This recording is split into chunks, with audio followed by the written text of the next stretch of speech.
This is the Evergreen Empire. Green grow the forests and fair flow the streams. The gentle deer grazes, the wild blossom gleams. From ocean wave raging to mountain serene, all nature's proclaiming our land's evergreen. Welcome to Columbia Conversations. I'm Feliks Banel, editor of Columbia Magazine for the Washington State Historical Society. On this episode, we speak with mountaineer Bob Mead about an artifact he found at Mount Rainier National Park 40 years ago. We'll learn what Mr. Mead should have done when he first found it, and what you should do if you find yourself in a similar situation. We'll also talk to Pacific Lutheran University Professor Bradford about what this and other artifacts can tell us about the prehistory of the place now known as Washington. Oh, gosh, that's an impossible question to answer. I mean, yeah, I always tell my students, wherever there's people today, there were people yesterday. Bob Mead is in his 80s and he lives in Tacoma. Nearly 40 years ago, while on a climb of Lane Peak at Mount Rainier National Park, he found a projectile point from a prehistoric weapon called an Atlatl. I met Mr. Mead when he reached out to me to correct the caption for the cover photo of the summer 2018 edition of Columbia Magazine. In our conversation, he mentioned his long-ago discovery. I spoke with Bob Mead by phone from his home in Tacoma. Bob, how are you today? I'm very good. One of the things that really piqued my interest when we were emailing back and forth about my misidentification of that peak was you talked about finding some kind of a Native American artifact. And I wonder if you might share that story with me. Yes, that was, I don't know, remember the year now. It was probably around 78. I found it, it was an arrowhead. I thought it was an arrowhead. Didn't know what it was. I just picked it off of the ground, the surface of the ground, at the bottom of the Lane Peak in the Tatoosh Range of Mount Rainier National Park. And then later on, I finally submitted it to the park for identification, and it turned out to be an Atlatl peak, a point. And I don't know if you're familiar with Atlatl points or not, but they're like a forerunner of bow and arrow. They're really quite prehistoric weapon system. Anyway, it turned out to be, I sent it to the archaeologist at Mount Rainier National Park, and his name is Greg Bouchard. And he got back to me telling me that it was an Atlatl point, and it was only the second one ever found in Rainier Park, the first one being found in the 1920s. And he was going to include it in an exhibit at some point, but I don't know if he has or not. What does it feel like to find something that is that distinctive? What did it feel like? Yeah. Well, I wasn't too sure what I had. It was a kind of a questionable. That's why I kept it, because, I don't know what this is. I mean, it didn't really look like an arrowhead, but it looked like something. And so, we were just sitting around in a group after we climbed Lane Peak, and I'm sitting right on the ground, and I'm running my hands through the pebbles and whatnot that's on the surface, and I came up with one that was a little bit sharper than the others, and I thought, what's this? And so, didn't know what it was. So it was a fairly small piece, but it was triangular, not like an arrowhead, with a real long, pointy point to it. This was more like just a simple triangle, but it was rather sharp, so I didn't exactly know what I had. And then I shouldn't have taken it. I should have left it right there. I did not know that, but of course I didn't know what it was. Anyway, I took it home, and a few years later, I submitted it to the park for identification, and it turned out to be something. And describe for me, if you can, how an Atlatl worked, or what the whole weapon would have looked like. Well, it's hard to describe. It's like a stick with a hinge on it, and you insert the arrowhead at the tip of the smaller part of the stick, and then you raise your arm backwards and you fling it forward, not like a bow and arrow where you have a string and a bow. This is a stick with a hinge on it, and a projectile point is on the end of the smaller piece of the stick, and it's hinged. And when it comes forward, the part that has the arrow on it, or the point on it, releases, and it goes flying forward. And it supposedly, in the hands of those who knew how to use it, it was very accurate and very deadly. It was really used primarily for hunting. Yeah, it wasn't like a warfare, like human against human. It was more for hunting. No, primarily for hunting. And they hunted big game with it too. And so the archaeologist there at Mount Rainier, what was his guess, or what did he tell you about how old it was or how it got there? He didn't tell me how old it was. As far as how it got there, the indigenous people were utilizing Rainier for thousands of years. In fact, there were a couple of other digs going on in the park at the time I talked to him. And but they were a little surprised, I don't know when, to find out the indigenous people were that high up in the mountains. They always assumed they were lower down. But they now have records of them being up at higher elevations over 7,000 years ago. And so the altitude where you found this you said, was at the base of Lane? Base of Lane Peak, Lane, Lane Peak, which is a Tatoosh range. What altitude is that roughly where you found that projectile? Oh gosh, probably 6,000, I'm gonna guess. No more, I don't think. And so how long have you lived in that part of Washington State?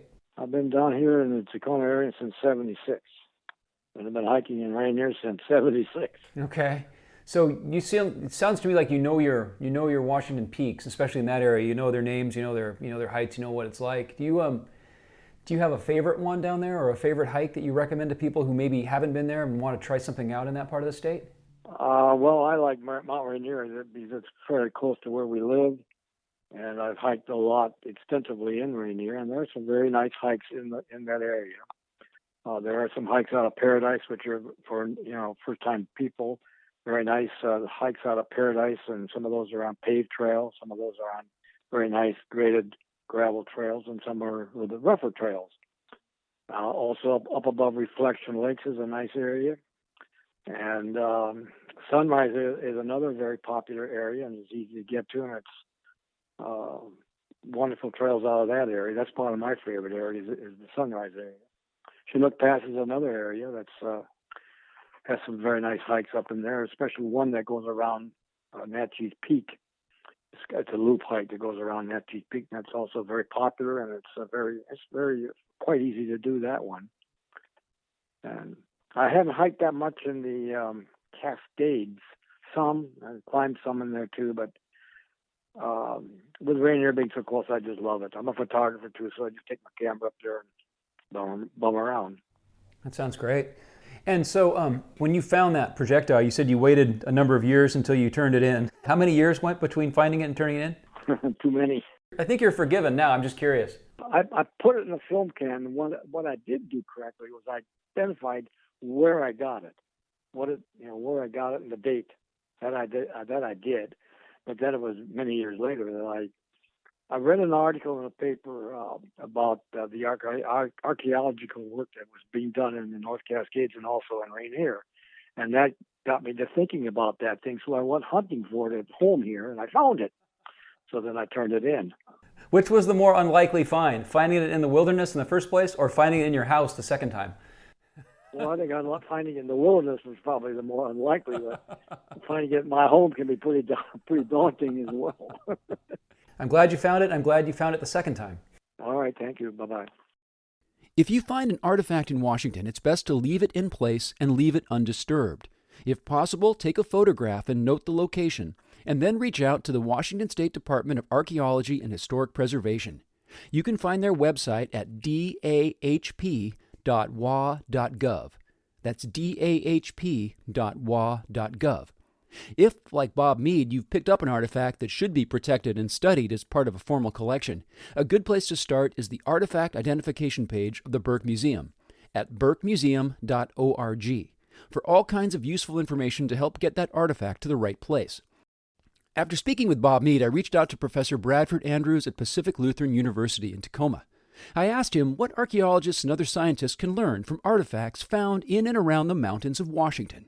One of the things that, at least, and this is research that's largely been carried on, at least most recently, by Greg Burchard, who was the former National Park archaeologist in Mount Rainier. But I'm kind of looking at this issue of, for many years, have regarded upland settings as being kind of uninhabitable areas for people during prehistory, which is simply a fallacy.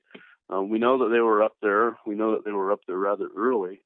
And then I would also argue that probably research by Greg and others over the last 20 years has pushed that date from probably 3,000 years ago all the way back to shortly after the glaciers receded. So, I mean, there's been people here for a long time, and obviously they didn't go up to those places into the winter because, well, we don't either.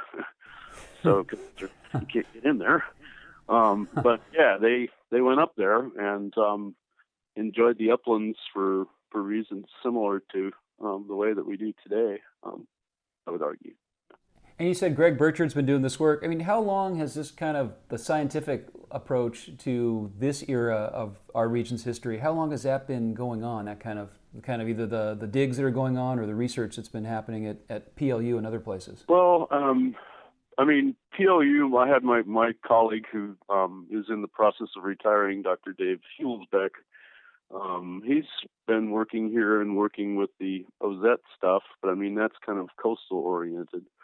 But in terms of upland archaeology, if that's what you're talking about, I know that there were at least a couple of the collections that I've worked with came out of excavations in the 1960s and 70s, and then some of those also have been revisited and more data collected from them. So yeah, I think it's probably a good 50 to 60 years at least. People have been starting to look at the park a little bit more closely, but I still would argue that it wasn't until relatively recently, with kind of when Greg arrived.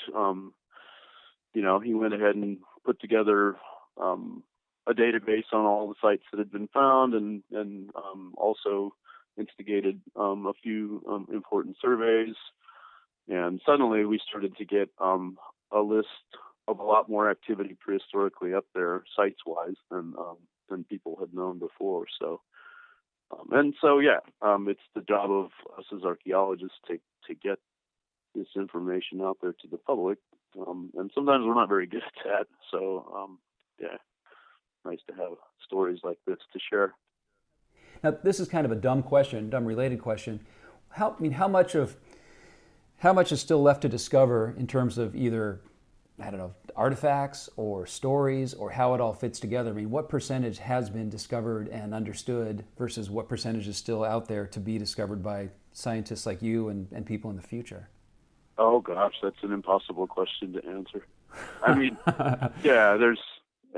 I always tell my students, wherever there's people today, there were people yesterday. So you're going to find stuff all the time, and more stuff is always going to be found the more people fiddle around in the dirt. So in terms of how much out there, I wouldn't know. But in terms of questions to be answered, the cliche, it seems to hold true, at least doing science. It's like the more you know, the more you realize you don't know what you don't know. And so I think a lot of our questions, at least, for example, now we know that they were on the mountain probably shortly after 10,000 years ago. We've got a site that's arguably dated to about 9,700 BP before present. So that's kind of a new detail, and really what it did was refine the story that went back to about 6,000 or 7,000 years ago, which was what we were thinking a number of years, 10, 15 years ago.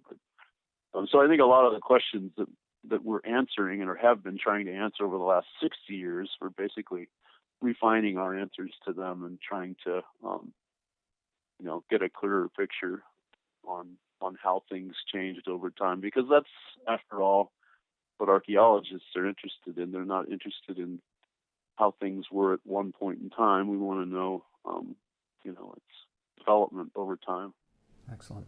Well, thanks for talking with us today. I really appreciate it, and good luck in answering the questions that are still left to be answered and finding the things that are still left to be found. All right. Thank you so much. I appreciate the opportunity to chat with you.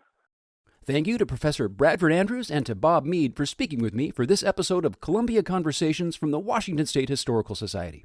For more information or to subscribe to Columbia Magazine, please visit washingtonhistory.org. I'm Feliks Banel.